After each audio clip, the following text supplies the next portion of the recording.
60টি বর্জনীয়র 1 number, বিলম্বে ইফতার করবেন না কখনো। 1 নাম্বার, দেরি করে ইফতার করা নিষিদ্ধ। ইহুদিরা দেরি করে ইফতার করে। লা ইয়াজালুন নাসু আলা খাইরিন মা আজ্জালুল ফিতরা। বিশ্বনবী বলেছেন, এই উম্মত যতদিন আগে আগে ইফতার করবে, এই উম্মতের কপাল থেকে কল্যাণ কেউ ছিনিয়ে নিতে পারবে না। চিল্লায় বলেন ঠিক কি না? আজানের জন্য বসে থাকবেন না, সময় দেখবেন। স্থানীয় সময় যখন সূর্যাস্ত হওয়া মাত্রই বিসমিল্লাহ, খেজুর খেয়ে ফেলবো। পারবেন তো নাকি দেরি করবেন? 2 নাম্বার, রমাদানের পবিত্রতা বজায় রাখবো। কোনো তর্ক বিতর্ক অশ্লীলতায় আমরা জড়াবো না, ঝগড়া করবো না, সরাসরিও না, ফেসবুকেও না। করবেন কেউ গালি দিলে বলবেন ইন্নিমরুন সায়েম, আমি রোজাদার। আল্লাহর হাবিব শিখিয়েছেন, কেউ যদি তোমার গালি দেয়, কটু কথা বলে, অশ্লীল কথা বলে, রমজানে তুমিও বলতে পারবে না। তুমি বলতে পারবা ইন্নিমরুন সায়েম, আমি রোজাদার। আজকে থেকে নিয়ত করেন, রমজানে কেউ গালি দিলে আপনি একটা গালি দিবেন নাকি? কি বলবেন? রোজাদার, রমজানের পবিত্রতা আমি ভঙ্গ করতে পারবো না। অশ্লীল নাটক সিনেমা আমরা দেখবো না। ব্যাড হ্যাবিট থাকলে রমাদানে এটা ছাড়ার মহা সুযোগ। স্মোকিং এর অভ্যাস আছে অনেকের, ঠিক কিনা? চাঁপাইনবাবগঞ্জে আপনারা স্মোকিং করেন? হ্যাঁ, না না আমরা করি না। বলেন করি না। করবেন না কেউ। যদি কারো থাকে, কে করে হাত তোলালাম না আমি। এই রমাদানে এই স্মোকিং হ্যাবিট থেকে আমরা বেরিয়ে আসবো, ঠিক কিনা বলেন? 3 নাম্বার, আমরা মিথ্যা বলবো না। বিশ্বনবী বলেন, মানলাম ইয়াদা কাওলা যুরি ওয়াল আমালা বিহি ফালাইসা লিল্লাহি হাজাতুন ফি আইয়াদা তাআমাহু ওয়া শারাবা। যে রমজানে মিথ্যা কথা, মিথ্যা কাজ, মিথ্যা সাক্ষী ছাড়তে পারে নাই, তার না খেয়ে থাকা, উপবাস থাকা দিয়ে আল্লাহর কিছু যায় আসে না। এজন্য মিথ্যার সাথে আমাদের কোনো সম্পর্ক আছে? মিথ্যা বলবো না। 4 নাম্বার, অপচয় করব না।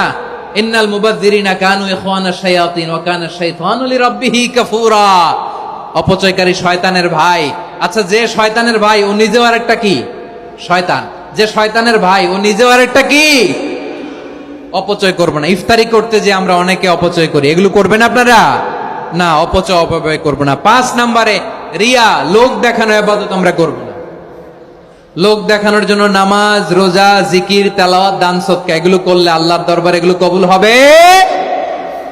বিশ্বনবী বলেন, দাজ্জালের ফিতনার চেয়ে একটা বড় ফিতনার ভয় আমি করি। সেটা কি? আর রিয়া, শো অফ মেন্টালিটি, লোক দেখানো মানসিকতা। এটা থেকে আমরা বিরত থাকবো ইনশাআল্লাহ। 6 নাম্বার, অনেক গুরুত্বপূর্ণ। ব্যবসায়ী ভাইয়েরা, ব্যবসা করেন কারা কারা? হাত তুলে দেখান তো আমারে। মাশাআল্লাহ, হাত নামান। ব্যবসায়ী ভাইয়েরা, অনেক অসাধু ব্যবসায়ী আছে, রমজান আসলে নিত্য প্রয়োজনীয় পণ্যের মূল্য বৃদ্ধি করে দেয়। এরকম আছে না নাই? এগুলো করবেন না। মজুদদারি করবেন না। পণ্যের কৃত্রিম সংকট বাজারে করবেন না। আপনি লাখ টাকা কামায়া ভাবছেন যে রোজাদারদের কষ্ট দিয়ে ধনী হবেন। এমন রোগ আল্লাহ আপনারে দিবে, কোটি টাকা দিয়েও আপনি হাসপাতালের বিল পরিশোধ করার ক্ষমতা আপনার হবে না। খবরদার। শেষ বয়সে দেখবেন কি কষ্ট আপনার হয়। আপনি রোজাদারদের কষ্ট দিচ্ছেন, আল্লাহ আপনার সুখে রাখবে? আল্লাহর দোহাই লাগে, আমার ব্যবসায়ী ভাইরা এটা করবেন না। আরব বিশ্বে আমরা দেখেছি, আরব বিশ্বের ব্যবসায়ীরা সারা বছরে ব্যবসা করে, রমজানে ভর্তুকি দেয়। আর আমার দেশের কিছু অসাধু ব্যবসায়ী রমজানে গলাকাটা ব্যবসা করে আর সারা বছর সইটার উপর দিয়ে চলে। চিল্লায় বলেন ঠিক কিনা? করবেন না, এটা করবেন না। নিত্য প্রয়োজনীয় পণ্যের মূল্য বৃদ্ধি করা হারাম। পণ্যের কৃত্রিম সংকট তৈরি করা হারাম। মজুদদারি করা হারাম। রোজাদারদেরকে কষ্ট দেয়া হারাম। এটা করবেন না।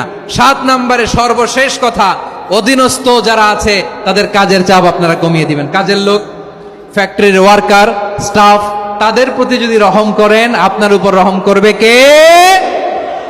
এই পবিত্র রমাদানে 7টা করণীয়, 7টা বর্জনীয় মনে রাখা যাবে তো ইনশাআল্লাহ?